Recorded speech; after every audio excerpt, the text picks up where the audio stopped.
It said that after the destruction of the temple, the records of the genealogies of the tribe were lost. Therefore, no Jew knows what tribe he or she is from. Not quite. One tribe which Jewish people have a marker is the tribe of Levi. Not all the Levites know, but those who passed on the knowledge from generation to generation were known as the Levites, and they bore names like Levitz, Levi, Levi, Levinowitz. All those are Levitical names that designate the tribe of Levi. And within the tribe of Levi was the house of Aaron, the Kohanim.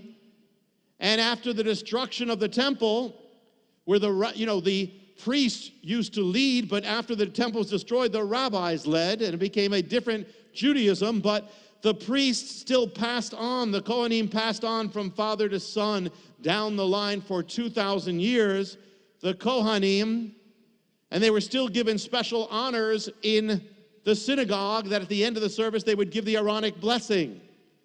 For instance, it is because of that and because of this in the Bible that if you watch Star Trek, it says live long and prosper. That comes from here. Because when Spock, Leonard Nimoy, was a boy in the Orthodox synagogue, at the end of the service, they would lift up, all the Kohanim would lift up their hands like this, which symbolizes the Hebrew letter Shin for the Shekinah glory of God. And so he weren't supposed to look, but he was always fascinated. So when they came to Star Trek, he said, what's the blessing going to be? It's live long and prosper is a condensing of the Aaronic blessing. It's their version of it. So even Star Trek goes all the way back to Leviticus, Exodus. Amazing. But that's because that has to do with the continuation of the Kohanim, or you wouldn't have Star Trek doing that. There were special prohibitions on the Kohanim, the sons of Aaron. They weren't allowed to marry a divorced woman, not allowed to go near anything dead, keep ritually pure. For there to be a temple again, there must be a priesthood again.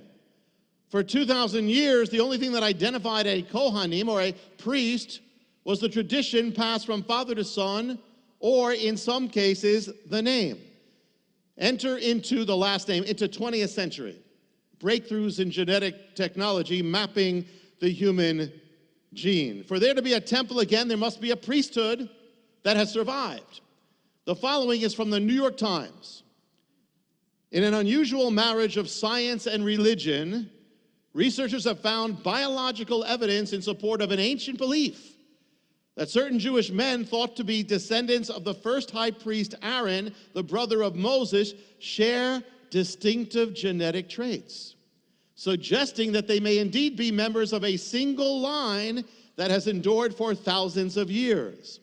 The men are known as Jewish priests, Kohanim, a designation that since the time of Aaron, 3.3 thousand years ago, has been passed down through the generations from father to son. The only way to become a priest is to be born of one. They differ from the rabbis, this is all New York Times. Though a priest may choose to become a rabbi, historically certain blessings and rituals could only be performed by priests, and some congregations still maintain that.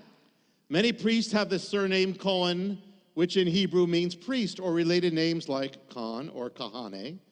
Those with other surnames generally have names like HaKohen for the priest on their gravestones, sometimes with the image of the hands raised in the characteristic of the gesture of blessing. Even in families where priests no longer perform the traditional religious duties, knowledge of the heritage is often preserved. It was the father's line, nature of the Jewish priesthood that aroused the curiosity of a research team from England, Canada, United States, and Israel, knowing that another bit of a man's identity is passed strictly from father to son, namely the Y chromosome, which carries the gene for maleness. They set out to determine whether that chromosome might carry a special feature that would link the priest to each other and set them apart from other men, confirming the priest's particular line.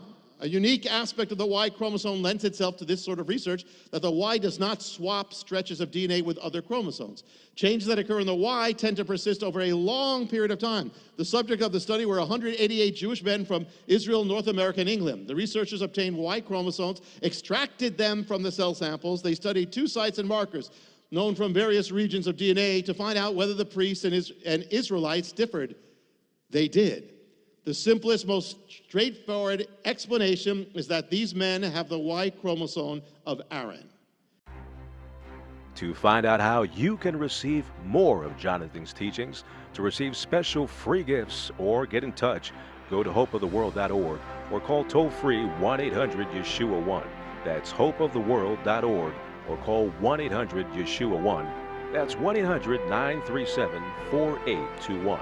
You can also get more at Jonathan Cahn's Facebook page or write us direct at Hope of the World, Box 1111, Lodi, New Jersey 07644, USA. Hope of the World is dedicated to the goal of spreading God's Word and salvation to every land and people.